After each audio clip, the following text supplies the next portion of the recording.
Annie Meehan, and I'm so pleased to be here. I love Iowa. It has become one of my second favorite states. I'm from Minneapolis, but it's the only state I've ever been booed in. And in fact, when I was booed, it was halfway through my presentation, and I was thinking, people don't boo me, so I just kept going along and having a great time until I got to the end of the presentation, and then the meeting planner took me to lunch, and she said, I'm just so sorry you got booed. And I said, did I get booed? She said, oh, you did. I said, well, why did they boo me? And she said, you ranted and raved about one of the colleges and not the other one. And us folks in Iowa, we don't care for that one as much, but you had half the crowd liking you. So that's the thing I learned. Don't talk about what college your kids go to. But what I will say is Iowa has amazing colleges for engineering, and my youngest is a sophomore at one of the colleges. Please don't boo me. So I do love the schools in Iowa, and I love the straight drive, 3 hours door to door from my front door to the college. I get to visit and spend time with my son there. I got to see him on Friday night, and it was so much fun. And I was thinking this morning as I got up, I'm so lucky. But am I really lucky, or is it just a choice? You see, my alarm clock in the morning sings to me, it's a good morning. And I don't know if any of you know that song, but I was getting ready, and it was going off at 6 a.m., and it was singing, and I was thinking, man, I hope the neighbors know how lucky they are, because it was loud this morning. But it just sang about what a good morning it is. And I really speak about choice. What if you choose each and every day, no matter what comes your way, no matter who you interact with, that it is going to be a good morning and a good day? You see, and what I really believe, and some people disagree with me, but I think the more hardship you go through in life, the more you choose that this is a good day. That you stop taking things for granted because you realize that this moment is a gift. And what you do with it is your choice. So I wrote the book, Be the Exception. I hope most of you picked up a copy. This is my last one, so if you didn't get one, please grab this from me. But I thought, can I in 12 minutes teach you how to be the exception, which it took me a lifetime to learn? And so I decided maybe not. So what I want to teach you, so you leave here and say that I taught you at least something, is how to be a pineapple. So if you would please all stand. I'm going to teach you how to be a pineapple. I don't know if I can teach you how to be the exception, but I'm going to try. But I will for sure teach you how to be a pineapple. So it goes like this. Be a pineapple, stand up tall, wear a crown, and be sweet on the inside. Can you imagine if we all stood up tall, looked eyeball to eyeball every day, put on a crown knowing that we are royal and that everyone around us is royal, and we were sweet on the inside? It would change our lives. And so I'm going to invite you to say it with me. Be a pineapple. Stand up tall, wear a crown, and be sweet on the inside. If you take nothing else away from today, I hope you will teach one other person how to be a pineapple. Thank you. You may sit down. I wrote the book, Be the Exception. It started out as a book called Dumpster to Dynasty, and then a publisher heard me speak and said, you should write a book. And I said, well, good, I am. I've been writing it 20 years. She said, what is it? I said, well, it's Dumpster to Dynasty. She said, well, what is that? I said, oh, it's a memoir. I have this amazing story about growing up in a physical, financial, and emotional dumpster and living a dynasty life today. She said, no, you're not. I said, I'm not? She said, there's too many memoirs out there. Why don't you write a story to teach and inspire other people? You're a teacher. You believe that life is about choice and about making the right choice so that you can go on to live your life better than where you came from and better than you think. The first step, I call it 7 steps, though I would tell you today it's more 7 principles, 7 ways of being. Because as we talked about to-do lists, do any of us need more on our to-do list? No. But what if we got up every morning and we made a choice of how we were going to be? Be honest. And people say, well, what's the opposite of that? Is it lying? Well, not exactly. You see, what I think be honest, the reason it was so important to me is that I struggled to learn to read.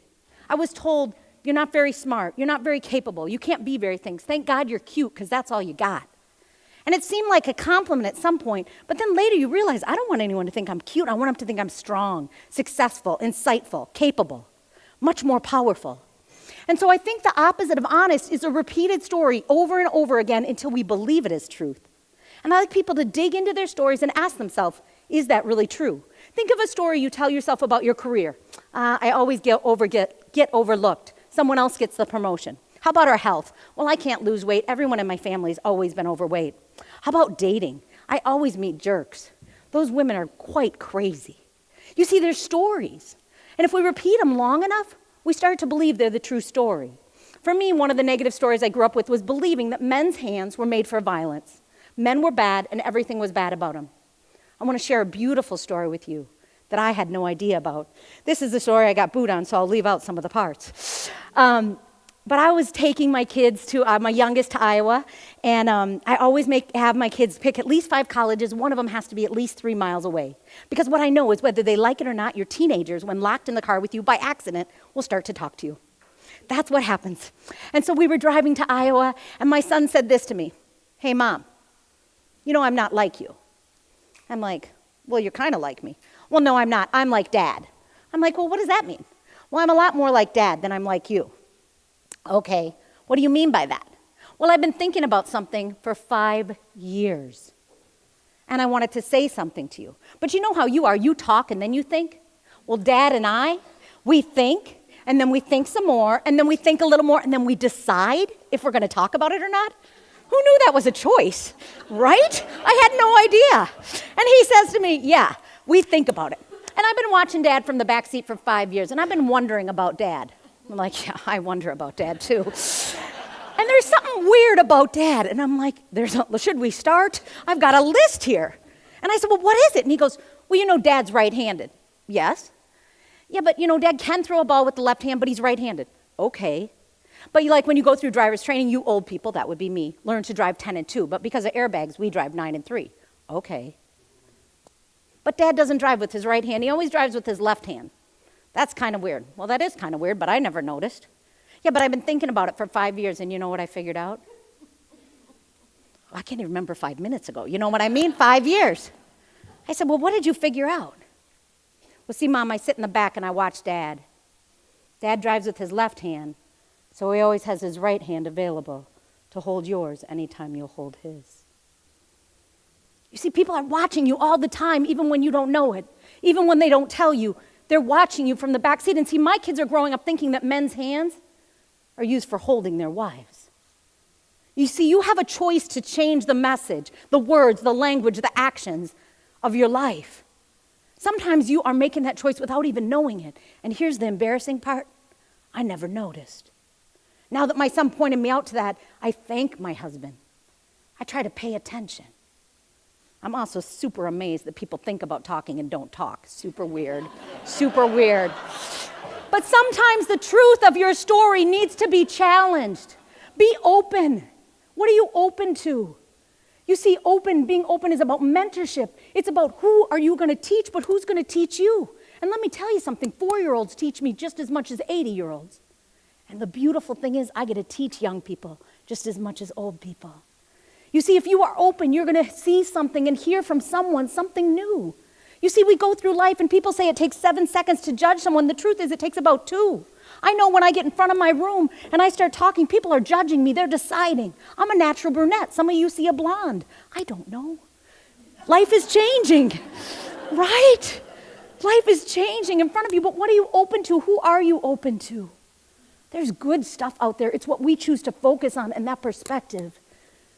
Be healthy. This is the most confusing topic of all. I'm a gym owner. I work with some supplements, but being healthy is so confusing, but I'm so passionate about it. Yes, I want you to be physically healthy, but more than anything, I want you to get up and feel good. I want you to have hope.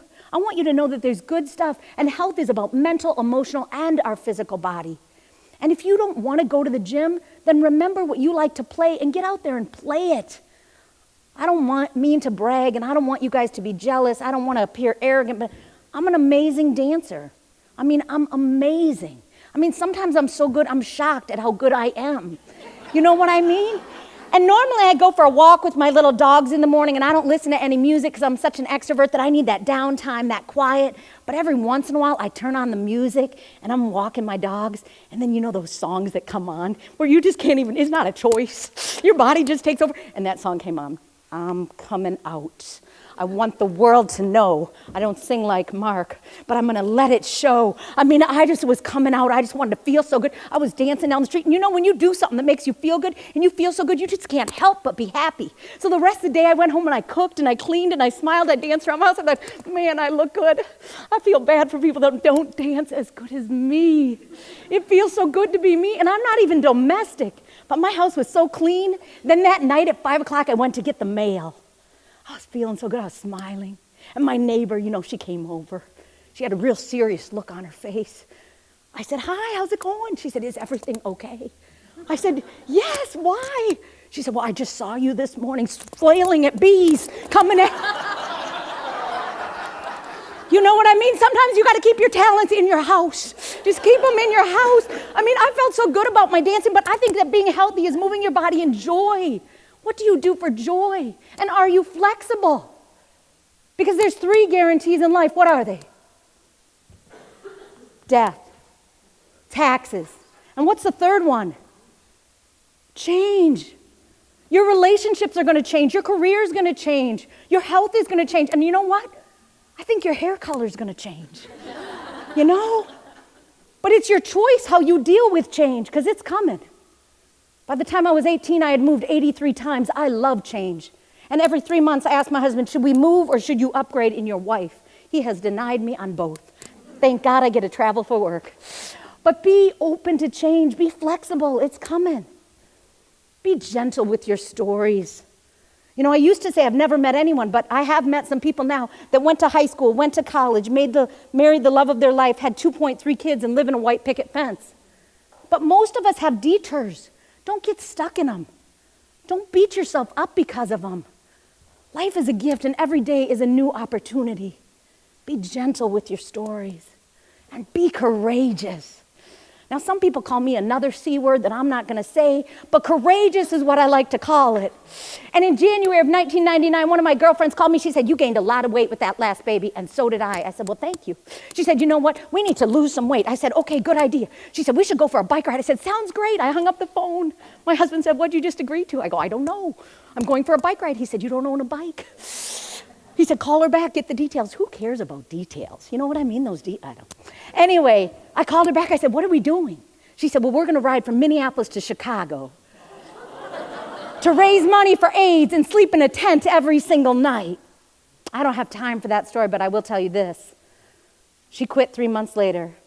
My bike got stolen 2 weeks before the ride, my $2,500 bike that I borrowed money to ride. I didn't know a person with AIDS. I'd never slept in a tent, and I had ridden 4 miles in my life. I want you to know that if you get up and you feel like a lion, you can do things that people think you can't. It changed my life. I rode every single mile. It's an incredible story of realizing that life isn't about what's in it for us. It's about what we give away, because 2 days before the ride, I met a mother who had buried her 25-year-old from AIDS. You see, I love the SMART goals, except for I challenge you on the A. Don't do what's achievable. Instead, think of something you don't think you can do and then figure out a way. You see, being the exception is about rising above and being the best version of yourself. Be you. Don't compare yourself to anyone else. My first half of my life, not only did I want to be like other people, I wanted to be anyone but me. Today, I'm so grateful that I get to be me. Now, I might not be your cup of tea, but you know what? I have learned to like me. I have learned to work within my strengths and surround myself with people that are attention to detail. I'm Annie Meehan, and I believe that some rules should be broken, because we can't all be the expert on something, but each and every one of you can be the exception. Thank you so much.